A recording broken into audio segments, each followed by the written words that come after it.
നമസ്കാരം. എല്ലാവരെയും എൻ്റെ കഥ കേൾക്കാനായി സ്നേഹത്തോടെ സ്വാഗതം ചെയ്യുന്നു.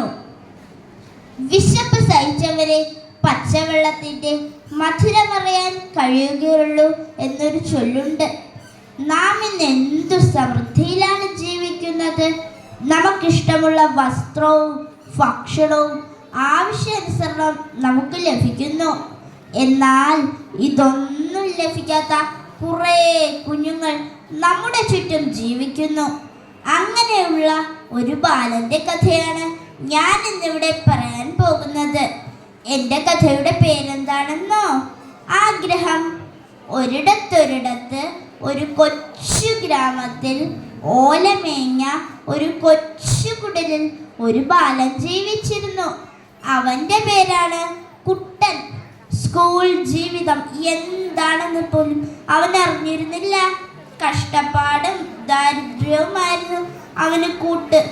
ഒരു നേരത്തെ ആഹാരം പോലും കഴിക്കാനില്ലാത്ത അവന് പഠിക്കാനുള്ള ആഗ്രഹം വളരെ വലുതായിരുന്നു.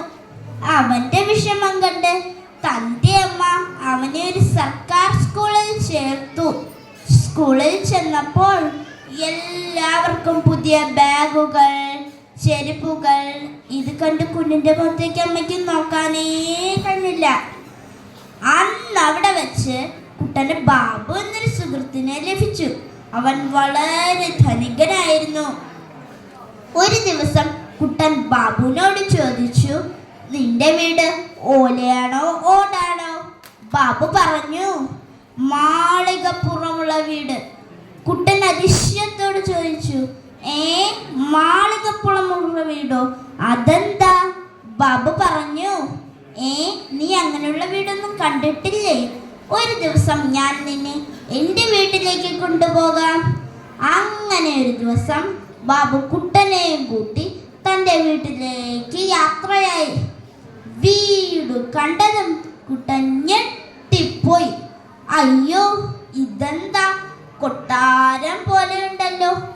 അങ്ങനെ അവർ വാതിൽ തുറന്നതും ബൗ ബൗ. കുട്ടൻ പേടിച്ചു പോയി. കുട്ടൻ നോക്കിയപ്പോൾ അങ്ങനെയുള്ള മറ്റൊരു വീട്. അതിൽ വലിയൊരു പട്ടിക്കുട്ടി.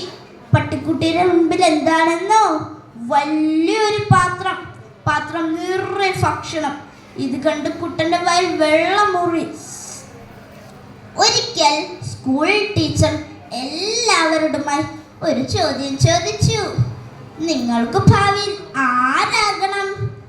ഇത് കേട്ടതും കുട്ടൻ ഉറക്കെ വിളിച്ചു പറഞ്ഞു, എനിക്ക് ബാബുവിൻ്റെ വീട്ടിലെ പട്ടിക്കുട്ടി ആയാൽ മതി. ഇത് കേട്ടതും എല്ലാവരും ചിരിക്കാൻ തുടങ്ങി. എന്നാൽ ചിരി അധികം നേരം ഉണ്ടായില്ല. കുട്ടൻ്റെ അവസ്ഥ മനസ്സിലാക്കിയ കൂട്ടുകാരും അധ്യാപകരും അവനെ സഹായിച്ചു. അങ്ങനെ കുട്ടൻ കഷ്ടപ്പാടിലൂടെ ദാരിദ്ര്യത്തിലൂടെ പഠിച്ചുയരങ്ങുള്ളെത്തി. കൂട്ടുകാരെ, നമുക്കിതിൽ നിന്ന് എന്തു മനസ്സിലാക്കാം?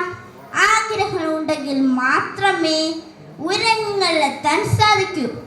കുട്ടൻ്റെ ജീവിതം നമുക്കും ഒരു പ്രചോദനമാകട്ടെ. നന്ദി, നമസ്കാരം.